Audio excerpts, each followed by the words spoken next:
제가 오늘 그 실시간으로 시청해 주시는 분들께 네.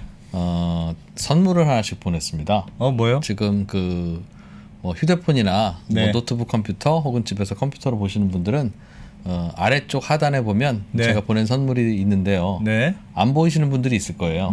안 보이시는 분들은 제가 볼 수 있는 방법을 알려드리겠습니다. 네. PD님 띄워주시죠. 네. 선물. 야. 선물 호객행위네. 구독 이 사람아. 예, 3프로 TV 그 네. 홈페이지에 가셔서 네. 채널 누르시고 아하. 그 왼쪽 하단에 있는 백브리핑 구독 눌러주시면 네. 저희가 보이실 겁니다. 네. 저희를 매일 언제든지 저희가 네. 어디를 도망가더라도 네. 보실 수 있겠습니다. 맞습니다. 예, 저희 하여튼 뭐 10,000명이 넘었는데 너무 고맙습니다. 10,000명.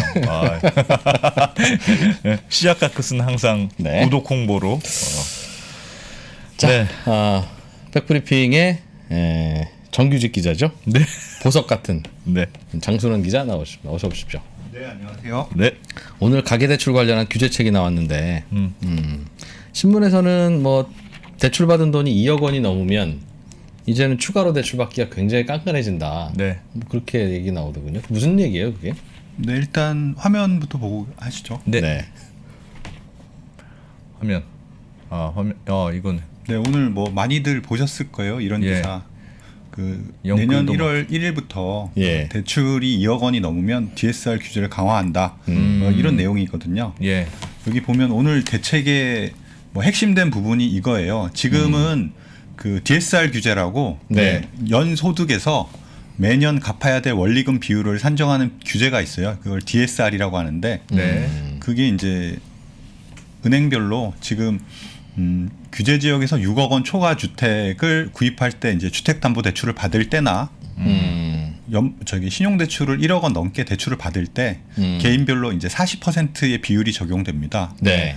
그게 이제 5천만 원이 연봉이라고 하면 원리금이 그에 이제 1억이 넘는 경우에 이제 2천만 원이 넘어가면 더 추가 대출 받기가 좀 어려운 그런 비율인데 이게 내년 1월 1일부터 총 대출액이 2억 원이 넘어가면 네. 이 DSR 규제를 받도록 이렇게 바뀐다는 거 하나. 그러니까 즉 DSR의 규제를 받는 대상이 넓어진다, 확대된다. 이거 하나랑 또 하나가 이 신용대출처럼 이런 만기가 그 전에 신용대출의 DSR을 구할 때 그 총 만기가 7년이라고 해서 구했거든요.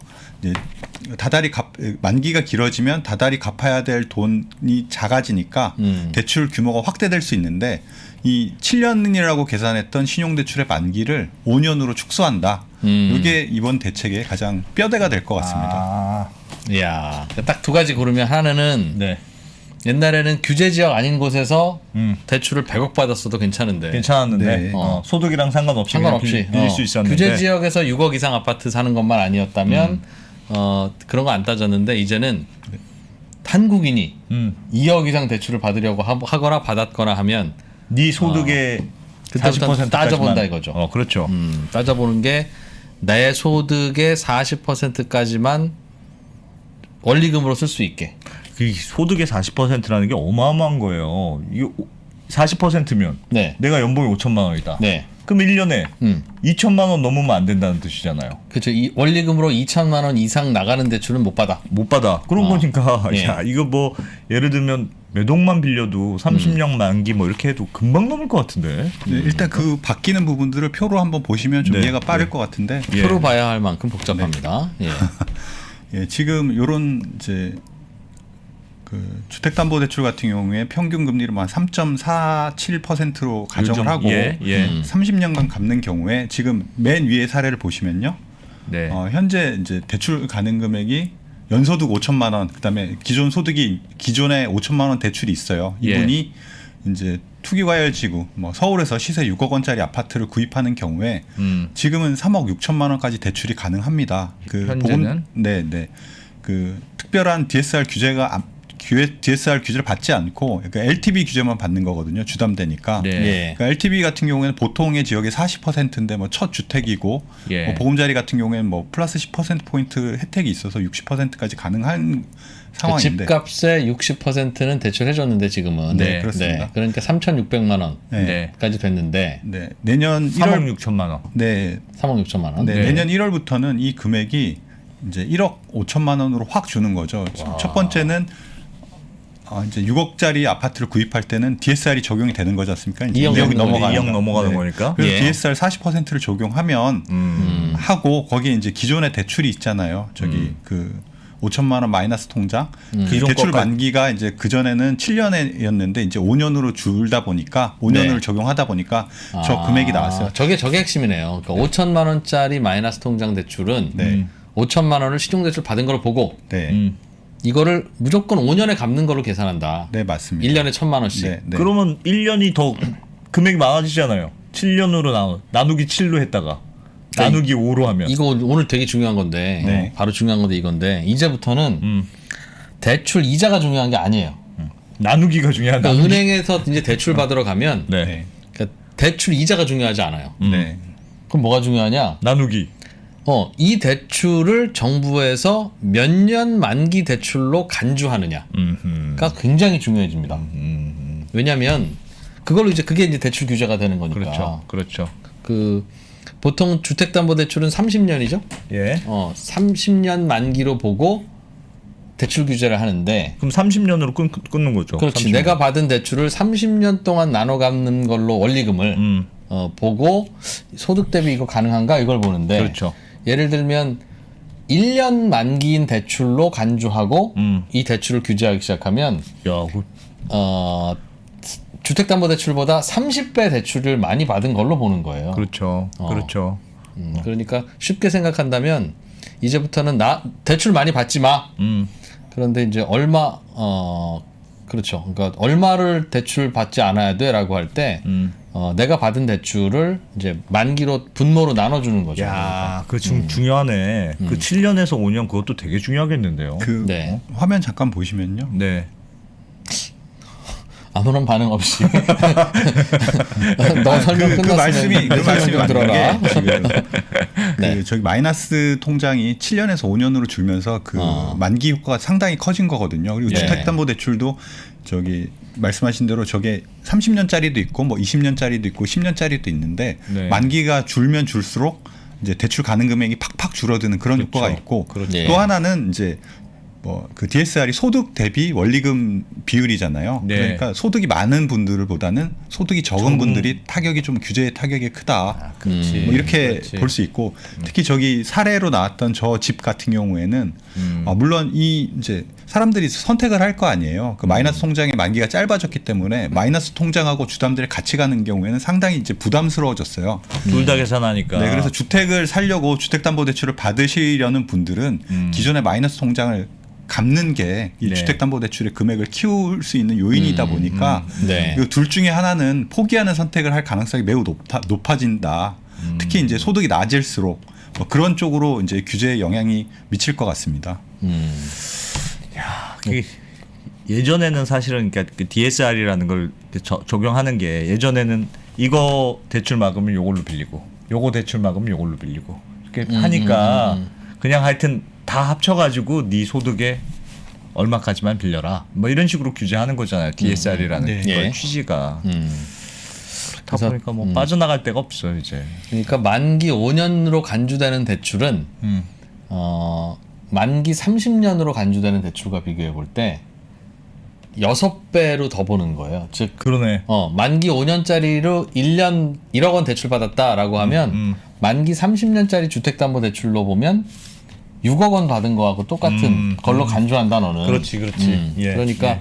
만기가 짧은 대출, 정부가 만기가 짧은 걸로 간주하는 대출은 많이 받으면 조금이라도 받았더라도 무조건 이제 길게 받아야 되겠네 그럼. 길게 빌릴 수 있으면 만기를 무조건 길게 봐주는 대출을 받아야 되는데 그렇지. 예. 만기를 길게 봐주는 대출이라는 게 없죠. 주택담보대출 30년짜리 말고. 그 주택담보대출 외에는 다 만기를 줄였어요. 네. 조금 전에 말씀드렸듯이 신용대출 같은 경우에는 기존에는 7년까지 만기를 봐줬는데 네. 이제 앞으로는 5년만 봐주겠다 이렇게 했고 그 비주택담보대출 같은 게 뭐 토지담보대출이라 이런 것들이 있거든요. 예. 그런 것들 같은 경우에는 전에는 10년까지 봐줬어요 만기를. 예. 그런 것들도 이제 8년 정도로 땅 줄이고 뭐 이런 식으로 지금 이렇게 다시 좀 그 만기에 대한 규제를 강화했다. 만기 효과를 좀 크게 했다. 뭐 이런 식으로 바꿨습니다. 계산법을 싹 바꿨네. 계산법을. 그렇죠. 그러니까 대출을 그렇죠. 조금 해주려고 계산법을 이렇게 싹 바꾼 셈이 되는데요. 근데 사실은 7년, 5년 이런 거는 사람들 신경 잘 못 쓰잖아요. 그냥 나는 신용대출이면 신용대출이고, 네. 토지담보대출이면 토지담보대출 그냥 받는 거지. 그거 뭐 나누기 몇 이런 거 계산 안 그렇죠. 하잖아요. 그래서 은행은 대출을 받으러 가서 손님 대출이 한도가 차서 안 나오십니다라고 하면 네. 만기가 짧은 걸로 간주되는 대출부터 갚아가야 되는 그렇지. 거예요. 그러니까 집안에 전기요금 아끼려면 그 가전제품 효율 높은 거부터 팔아야 되는 것처럼 이제 그 같은 거죠. 예. 낮은 거부터 팔아야 되는 것처럼. 중요한 원칙이네. 그러니까 그 만기를 갖고 또 이제 주택 그 구조를 바꾸려는 노력도 하는데 네. 이제 신용대출 같은 경우에 아까 말씀드렸듯이 그냥은 5년 만기로 잡잖아요. 네. 근데 이거를 분할 대출하겠다. 네. 뭐 총 대출 금액의 한 40% 정도는 분할 대출하겠다. 네. 그렇게 하면 만기를 최장 10년까지 봐준다고 해요. 그러니까 이제 그런 식으로 이제 대출 만기를 갖고 대출 구조도 조금 바꾸려는 노력을 이번에 포함시켰습니다. 알겠습니다. 그래서 저소득층이 좀 어려워진다는 거하고, 네. 네. 왜냐하면 소득이 낮으면 뭐 대출 한도가 규제를 받을 테니까. 예. 그리고 또 뭐 어떻게 이번에 달라져요? 그 주택담보대출 규제를 하면서 사실 이게 은행권에는 이런 규제가 40%로 적용돼 있어서 네. 그 계속 나왔던 것들이 풍선 효과잖아요. 네. 그래서 이번에는 그 제2금융권 풍선 효과도 상당히 막는데 많은 노력을 했는데 표를 잠깐 보여주시면 지금은 업권별로 저렇게 이제 평균 DSR을 저 수치에 맞춰야 되거든요. 근데 네. 그 특히 이제 상호금융권, 뭐 지역 농협이라든지 신협이라든지 뭐 이런 쪽으로 저기는 상대적으로 금리가 경쟁력이 있어서 그 은행에서 대출을 못 받으시는 분들이 많이 갔거든요. 네. 저런 곳에 그 DSR 평균 DSR 기준치를 160에서 110으로 확 낮춰버렸어요. 뭐 다른 카드사도 60에서 50으로 낮추고 평균 한 50%에 맞췄는데 특히 상호금융권 대출을 많이 낮춰서 그쪽에 어떤 풍선 효과를 막으려는 노력을 많이 했고 저것도 앞으로 저렇게 낮추겠다는 거죠. 개인별 맞습니다. DSR도 네, 앞으로도 보게 개인- 저건이 다 봅니까? 즉 네. 저축은행 가서 대출 받을 때도 네, 개인별 DSR 비중이 지금 60%인데 네. 이제 앞으로는 그거는 50%로 맞추고 저기 있는 이제 업권별 DSR 기준치도 네. 저런 식으로 이제 강화하겠다. 저건 내년 1월 1일부터. 업권별이다. 저게 그러니까 이미 대출을 저렇게 많이 해준 걸 우리는 어떻게 하란 말입니까? 당장 못 줄입니다. 우리 그래서 DSR이 124 하나 돼요. 카드는 55예요. 뭐 이렇게 하는 걸 네, 네. 그래도 줄여. 네. 그래도 줄여. 네. 그것도 줄이고 개인별로도 50%로. 그러니까 개인별로도 맞추고 제2금융권도 업권 전체적으로 50% 평균치를 맞추고. 네. 그렇습니다. 저거 그럼 현재 준수 현황과 앞으로 해야 될 목표치의 차이가 큰 곳은 대출 받으라고 하면 잘 안 해주겠네요. 그럴 앞으로도. 가능성이 높습니다. 괜히 깐깐하게 하고 네. 보험사가 거의 다 맞춰놨네요. 저축은행도 어렵고 은행은 이미 저축은행도 맞춰놨고. 줄여야 되고 캐피탈도 예. 줄여야 되고 카드도 줄여야 되고 요즘 뭐 카드 쪽에서 뭐 많이 한다는 얘기가 있던데 그렇습니다. 다 줄여야 되네요. 네, 그리고요. 전세 대출은 아예 뭐 그거는 아예 계산해서 뺀다는 겁니까? 네, 맞습니다. 전세 대출은 그 예고가 됐죠. 뭐 일단 총량 규제에서도 빠졌고 예. 네. 이번에 이 DSR 규제를 강화하는데 거기서도 빠집니다. 뭐 당장 뭐 특별한 대출 규제는 없고 지금 왜 하나 하고 있는 게 있지 않습니까? 은행별로 뭐 새로 그러니까 갱신 계약을 할 때 증액된 부분만 한다는 해준다. 거를 은행별로 하고 있는데 네. 이게 내년 이제 올해 말까지 일단 하고 내년에는 새로 이제 총량 규제를 다시 시작해서 네. 이제 다시 이제 리셋해서 관리를 다시 시작하겠다. 뭐 이런 식으로 이제 설명을 했습니다. 근데 올해 8월이요. 네. 올해 8월이 사실은 엄청난 달입니다. 왜요? 올해 8월이 뭐냐면 그 임대차 3법 실제로는 2법이죠. 네. 그게 시작된 지 이제 2년쯤 되는 달이에요. 아하. 그러니까 그때 계약갱신은 간신히 하고 넘어갔지만 이제는 더 이상 계약갱신이 안 되는 세입자들이 쏟아지기 시작하는 달입니다. 8월, 9월, 10월, 11월, 12월 올해 내년에 그러면 그때부터는 전세금이 많이 올라가겠죠. 네. 그러면 다들 대출을 받으러 올 거예요. 그러니까 올해 8월 내년 8월부터는 이런 규제에도 불구하고 전세 대출이 늘어날 거기 때문에 아마도 또 내년 연말 되면 한도 다 찼으니까 이제 더 이상 못 해드립니다. 또 이런 얘기 나올 거라고요.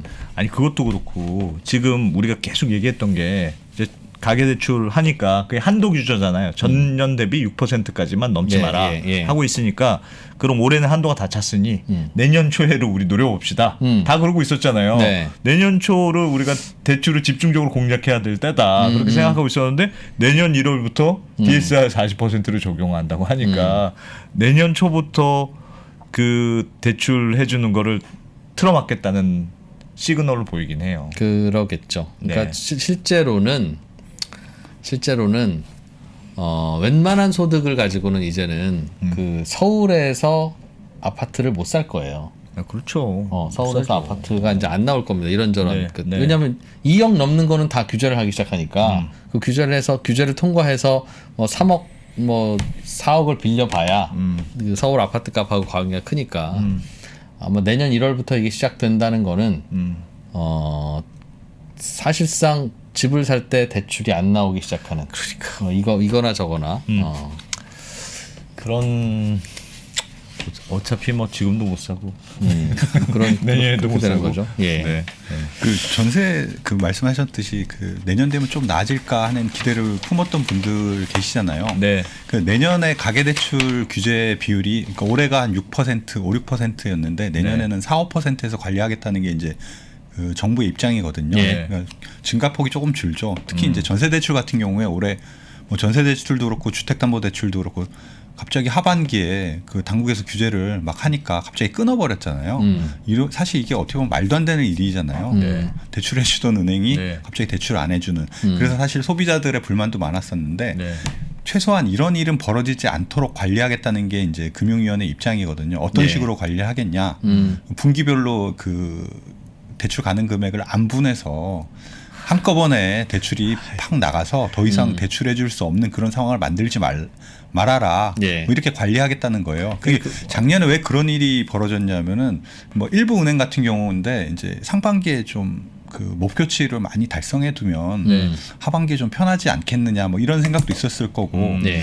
우리가 좀 공격적으로 하더라도 뭐 설마 금융위에서 뭐라고 하겠어 뭐 이런 생각도 좀 있었을 테고 해서 일부 은행들이 너무 이제 과속을 했죠. 대출 예. 양에 과속을 했는데 그 고승범 위원장이나 이런 분들이 새로 오시면서 이제부터 대출 그 하지 마. 목표 못 지키면 혼나 이렇게 하니까 대출을 확 끊어버리는 뭐 그런 사태가 벌어진 거잖아요. 예. 그러니까 그런 경험이 있으니 내년부터는 은행들도 그런 식으로 했다가는 정말 대출이 끊기는 사태가 벌어질 수 있고 네. 그런 사태가 재발하지 않도록 안분하라고 지금 뭐 강력하게 메시지를 줬으니까 최소한 그런 일은 없을 것 같긴 한데 또 한편으로 분기별로 하고 뭐 월별로 관리한다고 하더라도 월초나 분기초에 좀 몰릴 수는 있겠다 이런 생각은 좀 해볼 수 있을 것 같아요.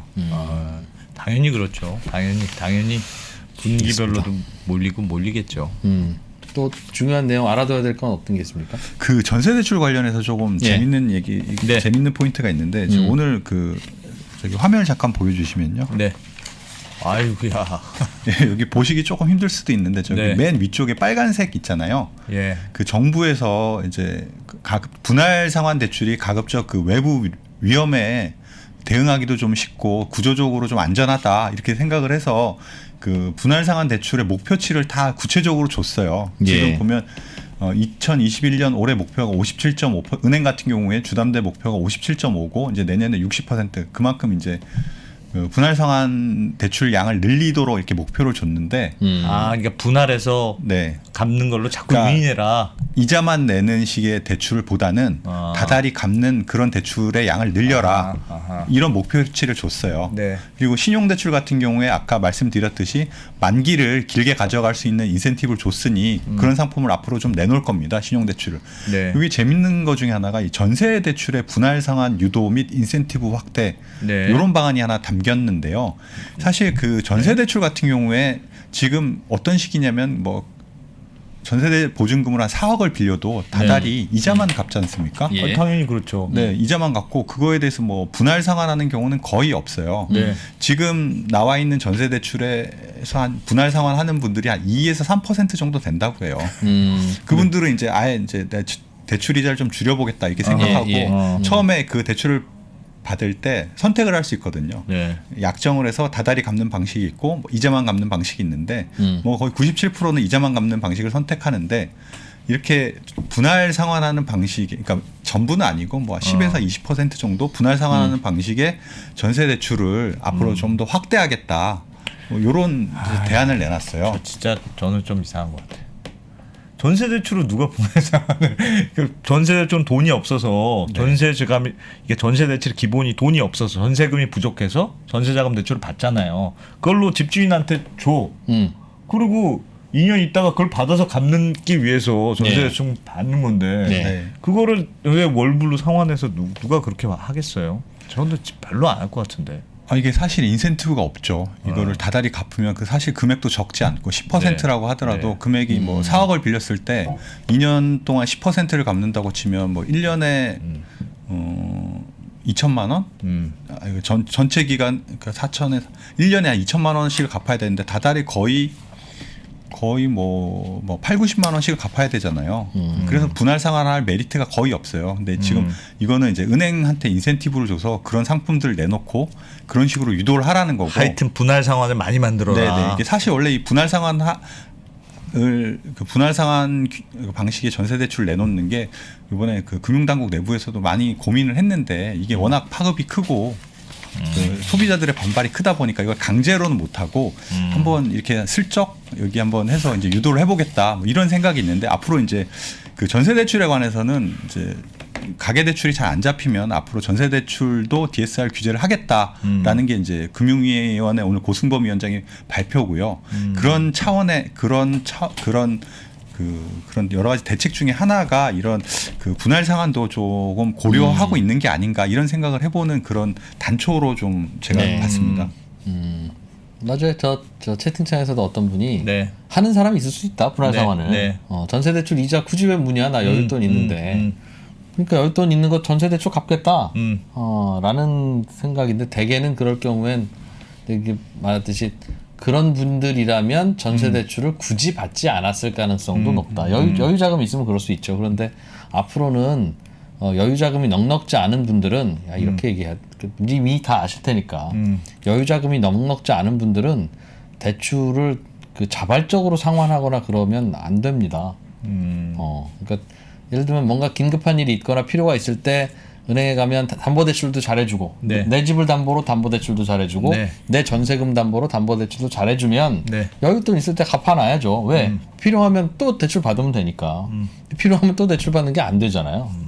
그러니 여윳돈 없는 분들은 이렇게 상환하면 안 되는 거고 여윳돈 있는 분들은 상환해도 되는데 문제가 가계대출을 우리가 자꾸 이렇게 조이는 이유가 뭔가 폭발할까봐 그러는 거잖아요. 폭발한다는 건 이제 못 갚고 뭐 이런 분들이 생길까봐 그러는 건데, 그러니까 사실은 여유 있는 분들의 부채를 줄이는 건 별로 의미가 없고, 여유 없는 분들의 부채를 줄여야 리스크를 줄이는 거잖아요. 그런데 이제 이런 경우는 여유 있는 분들이 이제 상환을 주로 할 테니까 그렇게 해서 숫자를 줄여봐야 이게 본질적으로 무슨 리스크를 줄이는 효과가 있을 것이냐 하는 그런 생각을 들 수 있겠죠. 예. 그 관련해서 이제 여유 없는 분들의 대출도 하나 줄이는 방안이 이번에 포함됐습니다. 그 카드론 대출인데요. 카드론이라는 게 이제 카드사 회원들을 대상으로 뭐 일종의 카드사의 마이너스 통장 같은 거예요. 뭐 금리는 한 12에서 13% 정도 되고 중도 상환 수수료도 없고 뭐 빌렸다가 언제든지 갚을 수 있고 뭐 금액이 뭐 평균 대출 금액이 한 500에서 1,000만 원, 최대 대출 금액이 한 5천만 원 정도 된다고 해요. 그리고 이게 좋았던 게 지금까지는 이 카드론 대출은 DSR 계산에서 빠져 있었거든요. 내년 7월에 이제 DSR에 포함시킨다고 예고는 돼 있는 상태였는데 그 시행 시기를 6개월 앞당긴 겁니다. 그래서 이제 앞으로도 그 카드론 대출을 받으면 이거 DSR에 포함해서 계산하겠다. 요게 요번에 나온 겁니다. 여기 잠깐 화면을 보시면 그 DSR 지금 보면 뭐 예를 들어서 연소득 4천만 원인 그 대출자가 카드론 800만 원을 빌려고 이제 신청을 하는 경우에 지금은 뭐 카드사별로 800만 원 이내에서 취급이 가능한데 앞으로 그 저렇게 되면 이제 이금융권은 DSR이 50%라고 말씀드렸잖아요. 뭐 저런 걸 계산하면 종전에는 800만 원까지 대출이 되던 건데 이제는 636만 원 이내에서만 취급이 가능하다. 이렇게 이제 좀 규제를 이 카드론에 대한 규제를 좀 강화했습니다 이번에. 야, 카드론 금리가 13% 정도 되네요. 근데 이게 이제 카드론을 주로 어떤 분들이 많이 쓰냐고 봤더니 이제 최근에 이제 자영업자 분들 네. 급전이 필요했던 자영업자 분들이 이렇게 뭐 한 5천만 원 최대 5천만 원까지 열어놓고 네. 필요할 때마다 쓰거나 혹은 주식 투자하시는 분들도 이렇게 많이 쓴다고 해요. 예를 들어서 뭐 오늘 카카오페이 청약 마감이었는데 여기서 좀 대출을 받아서 거기다 청약을 한 다음에 저기 다시 환불 받으면 여기 갚고 사실 1,000만 원을 빌려도 그 12, 13%라고 그래도 뭐 한 달 이내 갚으면 그 금액이 크진 않거든요. 예. 그래서 이런 식으로 이런 용도로 활용하는 분들이 많았는데 이 규제를 이제 6개월 정도 앞당겨서 카드론 대출을 이제 막아보겠다 이렇게 이제 한 거고요. 참 고민이죠. 네. 오죽하면 이 높은 금리를 받겠나 생각하면 이걸 막았을 때 이분들 어떻게 하나 이런 생각이 들고.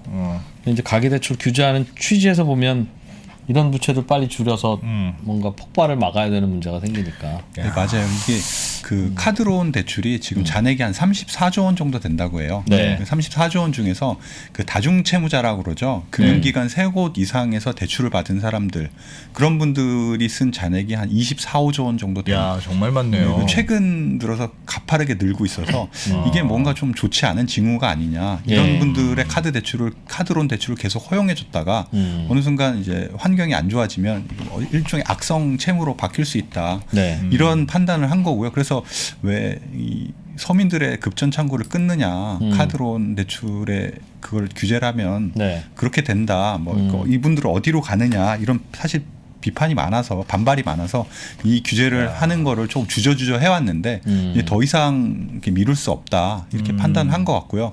이렇게 그 특히 이제 5곳 이상에서 대출을 받으신 분들은 네. 이제 그 카드사끼리 이제 여신협회라고 있잖아요. 그 네. 협회 규약으로 좀 대출하는 걸 상당히 제한하는 식으로 특히 먼저 그분들 먼저 이제 제한을 하는 식으로 할 것 같습니다.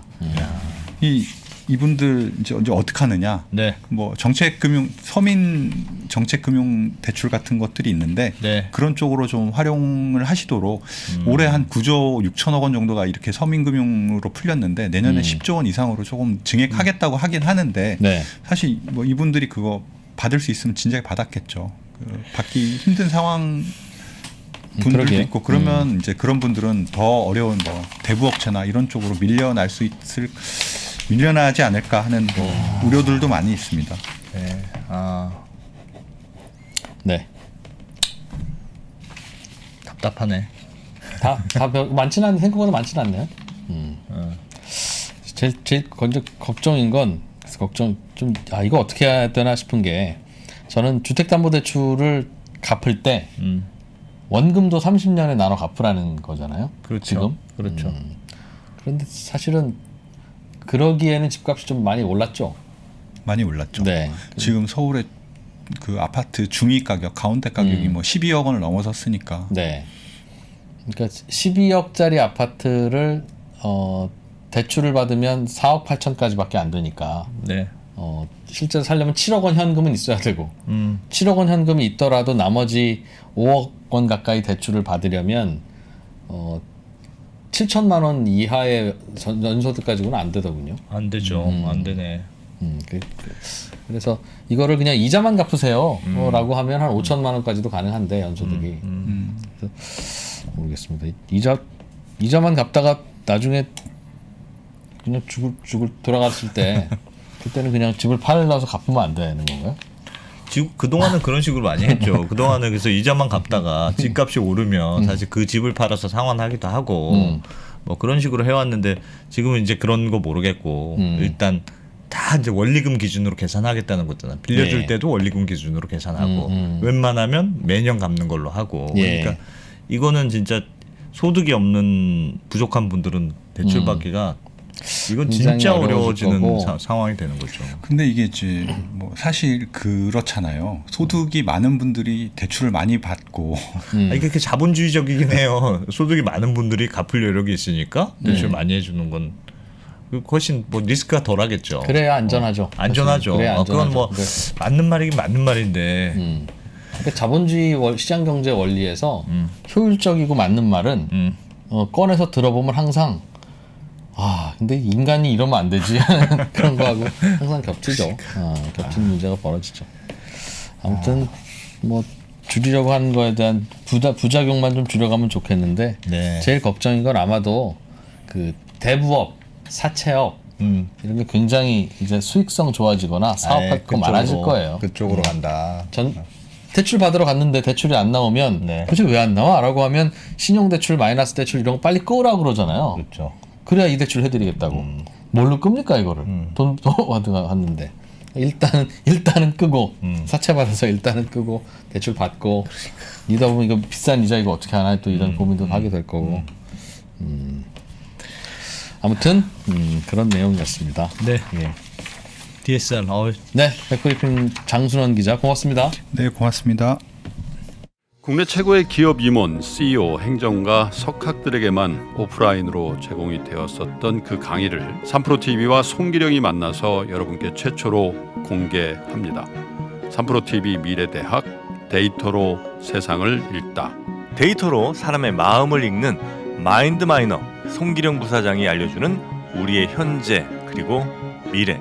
어떠한 강의에서도 느낄 수 없었던 투자의 인사이트를 발굴해보는 소중한 시간이 되리라 확신합니다. 데이터로 세상을 읽다. 지금 바로 3프로TV 앱에서 신청하십시오.